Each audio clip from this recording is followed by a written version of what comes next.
Hello, I'm in a 2019 Chevy Malibu, and today I'm going to show you how to open the hood.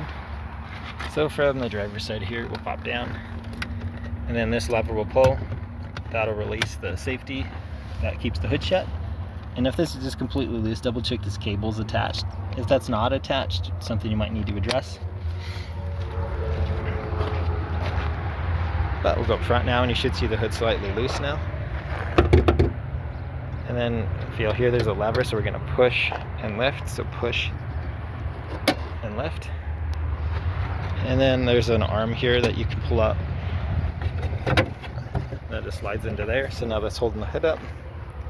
And then here's that lever we're pushing. This leads up here. Double checks nothing bent or broken, no debris stuck in here that needs cleaned up. If it's really sticking a lot, maybe try some WD-40 to loosen this. Make sure all these lines are connected right. And up here's where it was hooked onto. It's again, make sure nothing's bent. Make sure your hood's in proper alignment too, because if this is crooked, that could cause you issues.